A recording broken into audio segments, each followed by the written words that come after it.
Hello नमस्कार. आपल्या चॅनलवरच्या अजून एका नवीन रेसिपीमध्ये मी शोभा तुम्हा सर्वांचे स्वागत करत आहे. आणि आज आपण ब्रेडपासून खूप छान टेस्टी असा नाश्ता तयार केलेला आहे, तो आज आपण बघणार आहे. गरम कढईमध्ये आपण थोडेसे तेल घालून गरम केलेले आहे आणि त्यामध्ये 2-3 कांदे चिरून घेतलेले आहेत. ते आपण तेलामध्ये परतून 1-2 मिनिटे भाजून घेत आहे.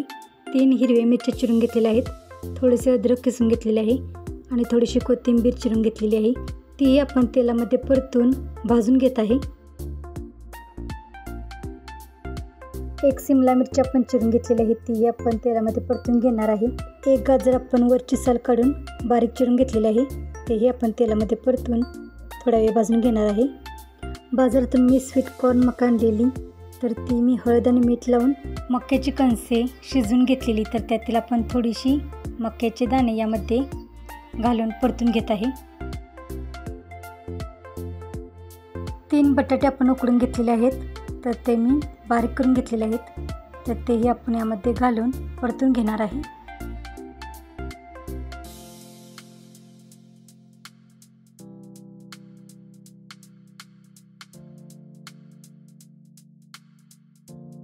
चवीसाठी आपण यामध्ये मीठ टाकत आहे, अर्धा चमचा काळी मिरी पावडर टाकत आहे. पिझ्झा मसाला आपण यामध्ये 1 चमचा टाकत आहे आणि 1 चमचा आपण ऑर्गॅनो यामध्ये टाकत आहे. तर आपण आपल्या आवडीनुसार चिली फ्लेक्स किंवा रेड चिली पावडर यामध्ये टाकून एकत्र मिक्स करून घेतले तरी चालेल. तर आपण वापरलेल्या साहित्यामध्येच ही भाजी खूप छान लागते. मसाले टाकल्यानंतर ही आपण सर्व भाजी एकत्र मिक्स करून परतून घेणार आहे. तयार केलेली भाजी आपल्याला थंड करून घ्यायची आहे. ब्रेडपासून आपण नाश्ता तयार करत आहे, त्यासाठी आपण 7 ब्रेडच्या स्लाइस घेतलेल्या आहेत. ब्रेडच्या स्लाइसच्या कडा आपण बाजूला काढून कापून घेत आहे, तर त्याचे आपण ब्रेड क्रम्स तयार करणार आहे. तर 7ही ब्रेडच्या आपण कढईच्या कडा आहेत त्या काढून घेतलेल्या आहेत आणि त्या आपण मिक्सरमध्ये बारीक करून घेतलेल्या आहेत. तर अशा पद्धतीने आपण ब्रेडचा भुगा तयार करून एका प्लेटमध्ये काढून घेतलेला आहे. 7 ब्रेड स्लाइसचे आपण तुकडे करून घेतलेले आहेत. त्यामध्ये आपण 3-4 चमचे कोमट दूध घालून बारीक करून घेतलेले आहेत. तर दूध घातल्यामुळे चव छान लागते, पण जास्त पण दूध आपल्याला घालायचे नाही आहे. कढईमध्ये तयार केलेली भाजी आपल्याला थंड करून घ्यायची आहे, तर ते आपण तयार केलेली भाजी आता यामध्ये घालत आहे. अर्धी वाटी चीज चिरून घेतलेले आहे, तेही आपण यामध्ये घालणार आहे. तर ही भाजी आणि ब्रेड सर्व मिळून येण्यासाठी आपण यामध्ये कॉर्नफ्लॉवर किंवा कॉर्नस्टार्च किंवा तांदळाचे पीठ घालून एकत्र मिक्स करून घ्यायचे आहे. तर यामध्ये मी 1 वाटी तांदळाचे पीठ घातलेले आहे आणि सर्व एकत्र मिक्स करून मळून घेतलेले आहे. तर आपल्याला चांगले एकत्र मिक्स करून मळून घ्यायचे आहे.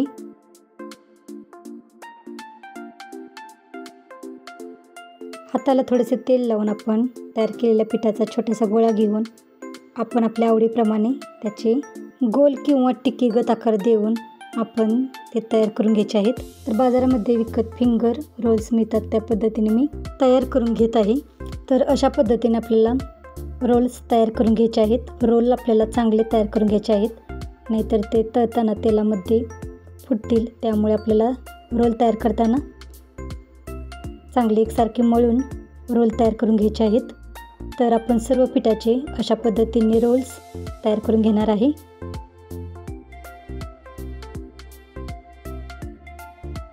तर अशा पद्धतीने आपण रोल तयार करून घेणार आहे. तर सर्व पिठाचे आपण अशा पद्धतीने रोल तयार करून घेतलेले आहेत.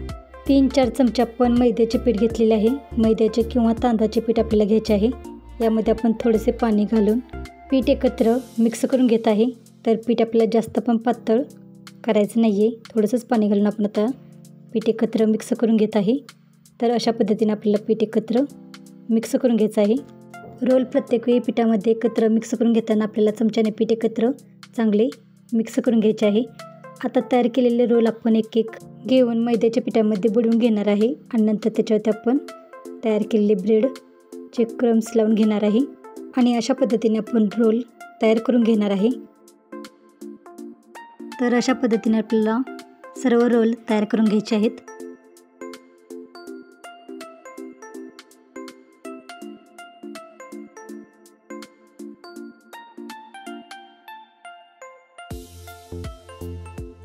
तर अशा पद्धतीने आपण सर्व ब्रेडचे रोल तयार करून घेतलेले आहेत.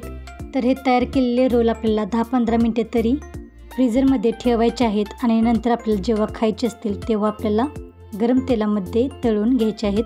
तळण्यासाठी आपण कढईमध्ये तेल गरम करून घेतलेले आहे आणि गरम केलेल्या तेलामध्ये जेवढे रोल बसतील तेवढे आपण तळण्यासाठी सोडणार आहे। ब्रेडचे रोल्स आपल्याला लगेच पलटी करायचे नाही आहेत, तर मीडियम गॅसवरती 10 मिनिटांनंतर तळून झाल्यानंतर मग पलटी करून दोन्ही बाजूंनी तळून झाल्यानंतर असा कलर आल्यानंतर आपण काढून घेणार आहे।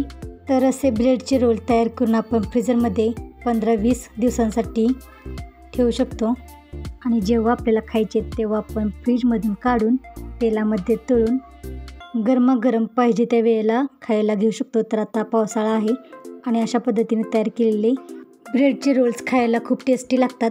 तर आजची रेसिपी कशी वाटली ती कमेंटमध्ये नक्की सांगा आणि आवडली असल्यास लाईक, शेअर आणि कमेंट करायला विसरू नका। हे रोल आपण खोबऱ्याची चटणी किंवा टोमॅटो सॉससोबत खाऊ शकतो। खूप टेस्टी असा नाश्ता तयार झालेला आहे। तर आजची रेसिपी कशी वाटली ती कमेंटमध्ये नक्की सांगा। चॅनेलला अजून सबस्क्राईब केलं नसेल तर चॅनेलला सबस्क्राईब करा आणि वेळात वेळ काढून रेसिपी पूर्ण बघितल्याबद्दल धन्यवाद।